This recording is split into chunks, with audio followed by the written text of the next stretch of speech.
Live to Kansas City, getting ready for Canada, taking on USA in Olympic qualifying. But before that, we'll talk about the U.S. Open Cup victorious by Sporting Kansas City with Alan Hainkel, who covers the team day in and day out. Alan, welcome to Red Card, my friend. Hey, thanks for having me on, Anthony. Pleasure's all mine. Alan, let's talk about the U.S. Open Cup first and foremost. Sporting Kansas City on a real emotional roller coaster game, come out on top on PKs. Talk about the game and talk about that Philly squad that had really nothing to lose, playing at home and really giving everything they had to Sporting Kansas City and that star-studded lineup of theirs. Philly was also trying to come back and try and, I guess, take care of the disappointment of losing in the final to Seattle last year. So yeah, they had nothing to lose. They're not likely to make the playoffs, but you know it's possible, I guess. But they did give it all they had, and the surprising thing to me was that Sporting KC managed to get 7 yellows, and not one of them was a second one. But it was an emotional roller coaster, and just watching it was tiring. You know, Alan, to me, watching that back line of Sporting Kansas City, Matt Beasler, Chance Myers, Kevin Ellis, they kept in check the speedsters of CJ Sapong. They kept in check Barnetta. And they kept in check this speedy young squad of Philly. And I think they go underrated time and time again in the league, this back end of Sporting Kansas City. Peter Vermes has done a wonderful job with this back end and this team. Yeah, that and Tim Melia also deserves a lot of credit, especially considering that he started the season as a backup and was, even as late as last year, was a pool goalkeeper. And now he's a U.S. Open Cup champion and starting for Sporting KC and putting them back in the playoffs.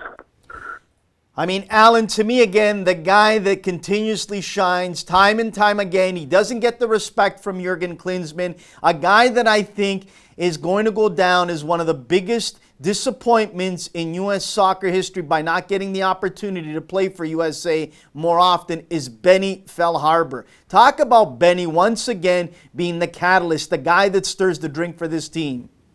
Yeah, well, as I've talked to several people, including former Sporting KC goalkeeper Jimmy Nielsen, all of them have said that if you would ask all of the general managers in MLS if they would love to have Benny Feilhaber on their team, all of them would say yes.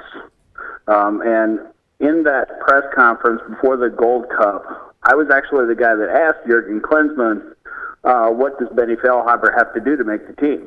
And he said, well, there are others ahead of him. Well, that's not what I asked you, but, whatever. But Benny, 10 goals, 10 assists in league play, and just does a ton, absolute ton off the ball. You know, Alan, I got to tell you something. This is a veteran-laden team. The objective is clear. It is to win a championship in that cutthroat Western Conference where you can never take a game off. It'll be unbelievable to watch that playoffs in that conference, with all due respect to the Eastern Conference. And to me, I think the KC need to get it done this year and next, because I don't see a lot of young influence coming up, replacing some of the veterans. We've got Eric Palmer-Brown, but we've heard in the past that Juventus in Italy were hot on his trail, and he's about the only youngster that I've really kept tabs on that can push some of these guys. Do you see some younger guys starting to push some of the older guys? Well, it's not just that, and actually before the season even started, Peter Vermes told us that it was pretty much 80-20 that the deal was going to get done to sell it to Juventus. We were just wondering when. But there are the thing about Peter is that he seems to be able to find guys, doesn't really matter where, that the situation they're in isn't working for them but he can bring them in, polish them up, and they just fit really well into the Sporting Kansas City system. And he just makes it work. I mean, he did that with Uri Rosell. He seems to be doing that with Sonny Mustavar, who played well last night, and maybe even Jordy Campia, who got the game winner. So I don't think it's they may not have the young guy here right now, but the way that Peter works, I'm not so sure that that's necessarily a problem. You know, Alan, I got to tell you something. I haven't given enough credit to Peter Vermes over the last number of years. I've always said to me the top three coaches in the U.S. for me are as follows: Bruce Arena, Dominic Kinnear, and I would also throw in there a guy that's in the collegiate ranks. I'll declare my cards on the table. A friend, Sasho Sorowski, head coach at University of Maryland, who has produced a ton of players to go on to play for Team USA and MLS clubs. I haven't given enough respect to Peter Vermes, but now I truly believe in my heart of hearts, if Jurgen Klinsmann struggles in this Mexico massive game coming up, and in World Cup qualifying early on, I think the knock on the door will be coming to Peter Vermes. What have you heard, and do you think that that's possible?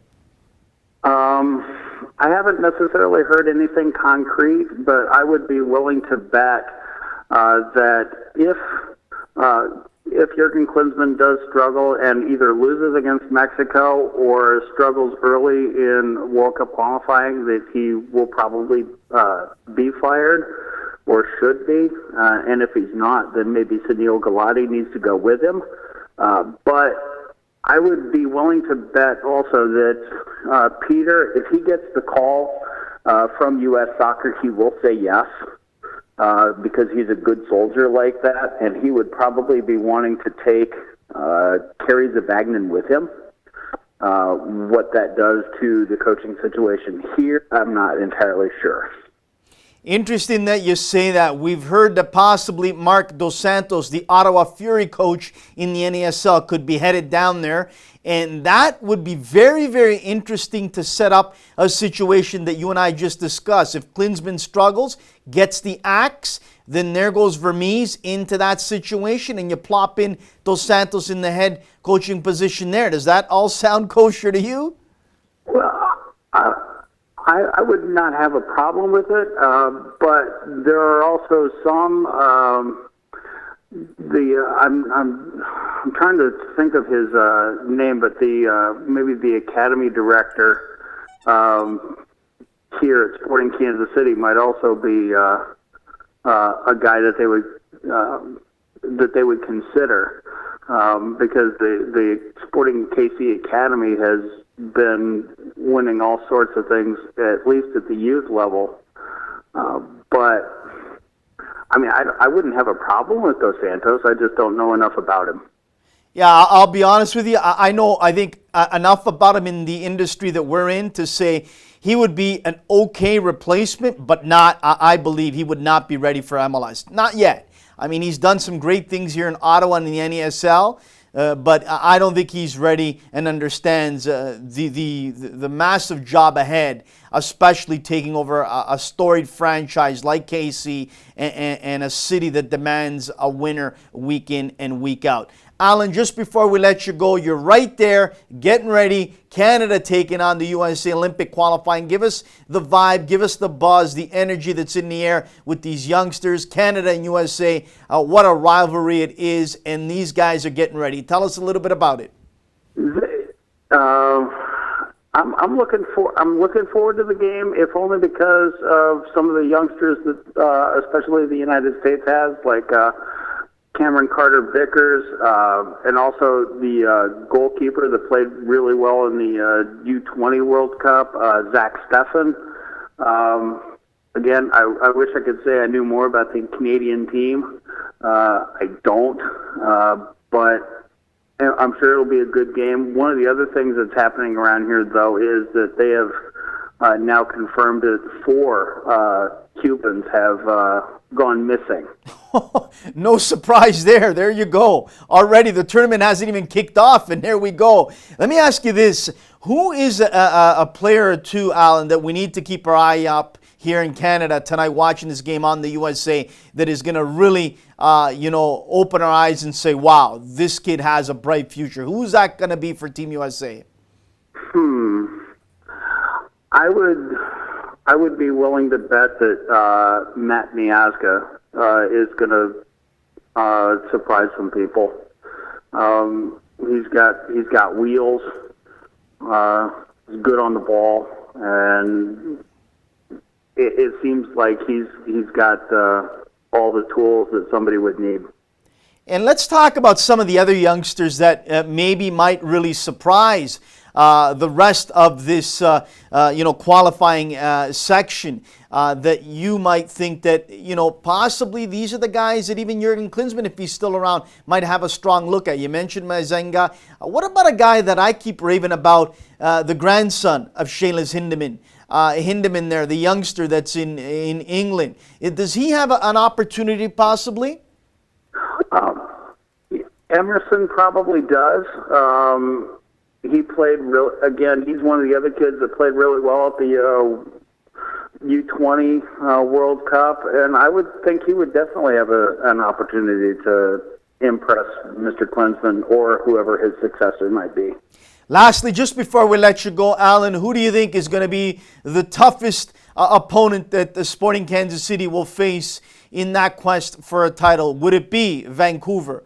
Would it be possibly LA? Who do you think in your mind is going to really give him a lot of problems? Well, I think it's probably going to be LA, if only because when you put Robbie Keane and Steven Gerrard in the same field, it's probably going to equal goals.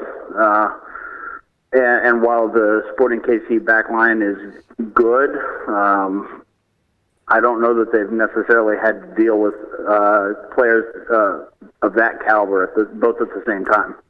Alan, great of you to take time out of your busy schedule. Enjoy the match. They're live in Kansas City, Canada versus USA. It'll be here live at 9 p.m. Eastern Time. I'm looking forward to watching that tonight. I'm also looking forward to the run that Sporting Kansas City, I'm sure, will make in the playoffs once again. Alan, thank you so much, and keep up the great work covering Sporting Kansas City, my friend.